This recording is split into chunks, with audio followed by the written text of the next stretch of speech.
Hi guys.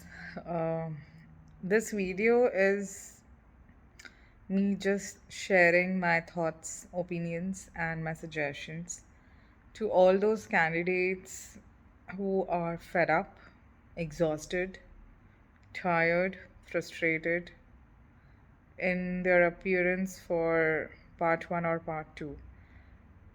In last 2 days I have received 5 messages of different candidates like who are with different mentors or who are studying by themselves for part one, and those who are appearing for part two in the same journey as me, just sharing their story.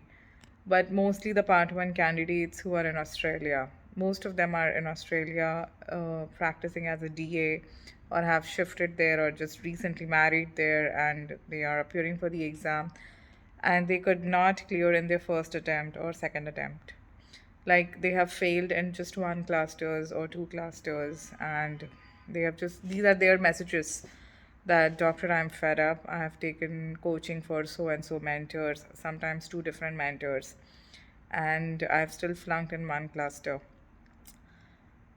See, you need to understand first what you're doing, for which exam are you appearing, and how you're being scored on that exam, and why the frustration is creeping in, because frustration is just going to increase the level of stress within yourself. It's going to make you miserable, and once you become miserable you're going to make everybody around you miserable, and that is going to make you suffer within yourself and with those around you, and others are trying to support you, but if you are going to be miserable, then there's a limit to which you can have support from your family and friends. You're just going to spoil and then you're going to cry and attract more negativity. See, my suggestion and advice, like this is what I've written to all those people, though they are not enrolled with me, but I understand your frustration. I've been through that in my AIPG exam, which I cleared in my second attempt. But I do understand the frustration. So, this is my suggestion to you. See, there are two types of candidates who are appearing. I'm going to talk about the first type of candidates who are having their clinical practice, who are well settled in their own country, but for whatever reasons they want to migrate to Australia. You have to juggle a lot of responsibility. So if you can't clear in first and second attempt, it's okay. You just keep trying, because you cannot abandon your clinical responsibility and focus entirely on the Australian exam. You will get through, but it's going to just take a number of more attempts.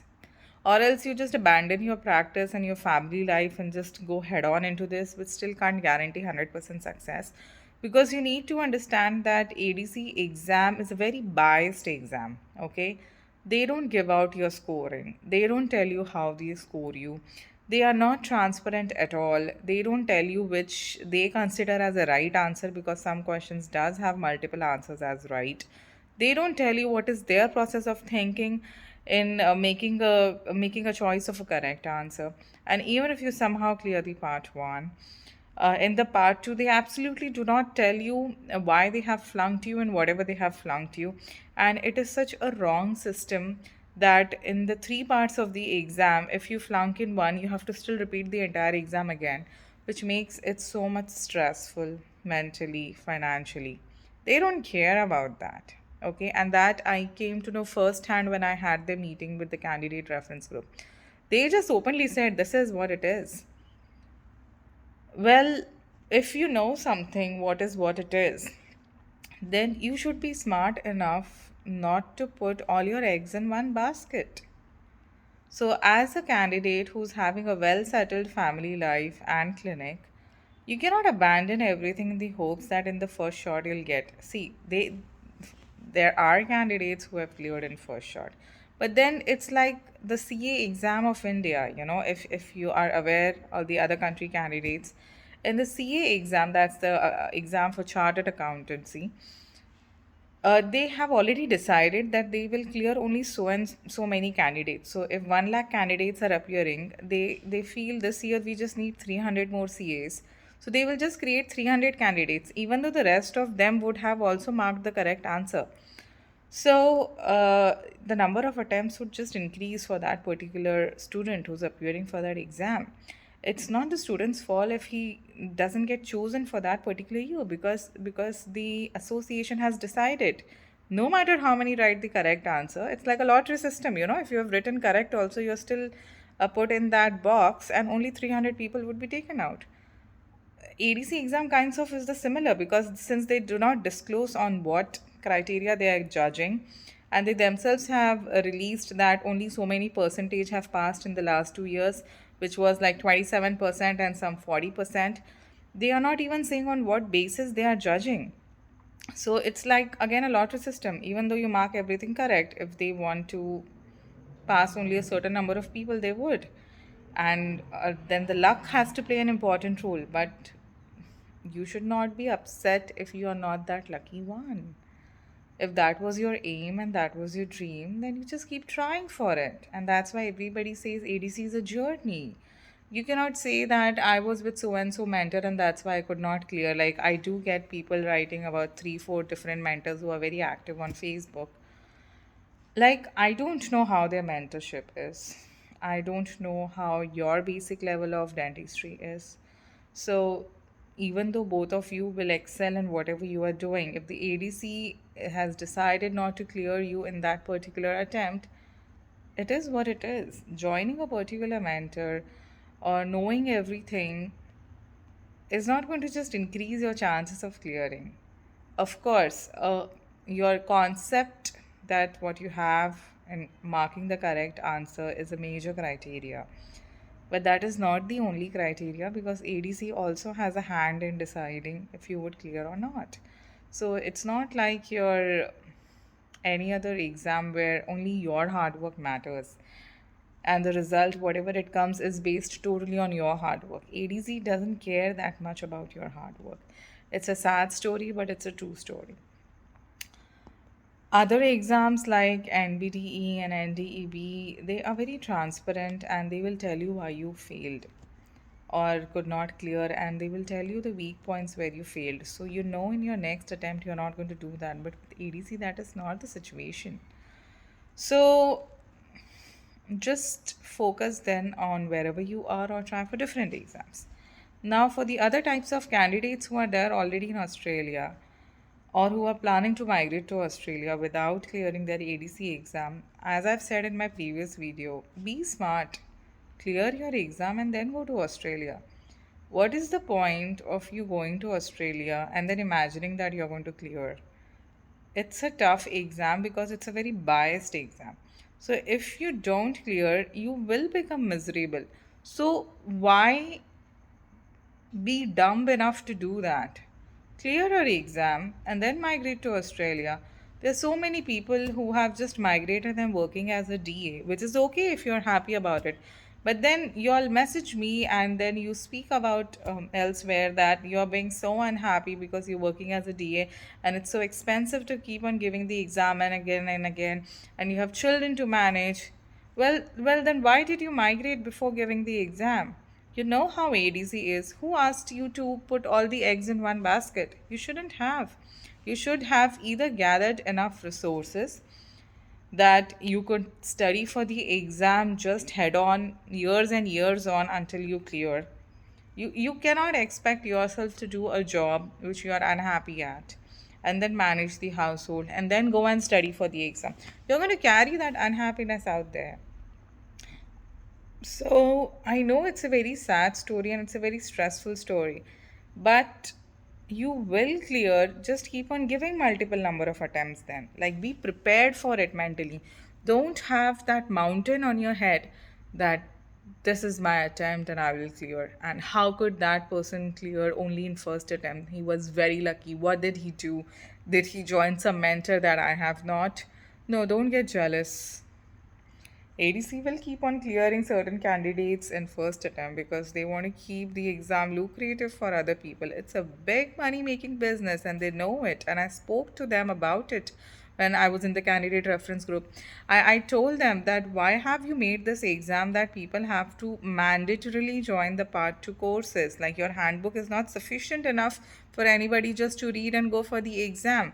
And since you're not the one who's telling us how to do it, there are people who have opened coaching centers and they are charging more than the exam itself, and they just bluntly said it is what it is.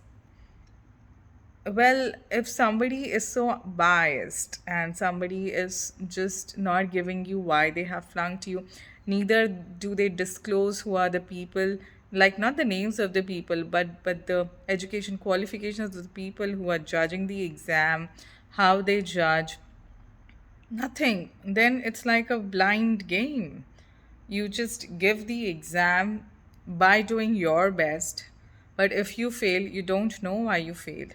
So, my point is whatever the exam is about, you don't get upset about it that you could not clear in your first attempt. It's okay. There are many good things about the exam. For example, the communication OSCEs of the part two. I really love it. You know, like I'm not stressing about whether I'm going to clear my exam or not. Like I did stress about that I'm not getting enough time to prepare for it. But now I have done whatever I can, and I understood the task. I know how to do them. Now, if they flunk me without telling me why, I don't know, because according to me, I've given my best and I don't think so I've done anything wrong. Okay. My exam is due next month. It's not even 1 month remaining now. But earlier, I stressed about it so much and I was devoting so much time for the preparation that I cut down on my clinical hours. I could not abandon them. But I started my preparation like 5 months in advance because I knew I would have less time. So I started early on so that I could catch up with enough time. But still, it did take a toll on me. Like in this year itself, it's the fourth month going on, and it's almost 4 times that I've been down with sore throat and cold. And I usually have a very strong immunity, and I don't fall sick that often. But four times in these 4 months, I have been sick like so horribly, like almost for 10 days. And dry cough just wouldn't go. So it did take a lot of stress on me because I used to keep thinking I have to cover this, I have to cover that. I have a family to manage, and ultimately 2 days before I'm just like, I need to put a stop to this. I cannot keep on ruining my health for this exam, which is not even fully truthful. So I'm going to give my best. So what I'm trying to say is, you give your best, and though I'm settled well out in my place, I don't have the whole and soul thing on my head that I have to move to Australia. And if I don't clear the exam, it's life and death situation for me. I do understand if you are in that position. You staying in Australia, working as a DA, and you see people of your age practicing there as dentist and you assisting them. I can understand how much it would be killing you inside to be on the other side of the table. But just keep trying then. Don't be upset because it's not you who's doing something wrong. It's just the way the exam is. So, if there is any new person who's going to go and give this exam, understand if you are not in Australia currently, clear the exam and then go to Australia so that you're not going through all these things which the other candidates are. There are many people who come out with their success stories after years of attempting.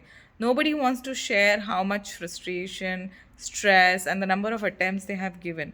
I don't know, somehow in this world, not clearing a particular exam is considered as a failure. It is not actually, you're gaining knowledge. And somehow failure is considered as a taboo. Uh, it somehow is a reflect on your capacity. It is not actually. It's just the exam which is so unfair. So don't take it that if you could not clear in your first or second, third, fourth attempt, you are a failure. No, you are not. You tried. That was the most important point was. And your hard work is gonna repay you in some other form. You may think you are struggling in this exam, but then there must be other areas in your life which you're not struggling at all. For example, you have been blessed with a good house, like you were born and grew up in a house which was being provided by your parents. You don't have to struggle to get 2 meals a day. Your parents have arranged that for you. There are people who have to struggle with those basic things as well. You didn't have to work as a child laborer, or you didn't have to struggle and find your school fees or college fees. There are people who have to struggle for that also, and it's a constant struggle. Look around you. So don't be upset if you could not get through. All right, I hope this video helps you. Leave a comment if you want to know about anything else regarding ADC or need further motivation. I'll try my best to help you. Bye bye.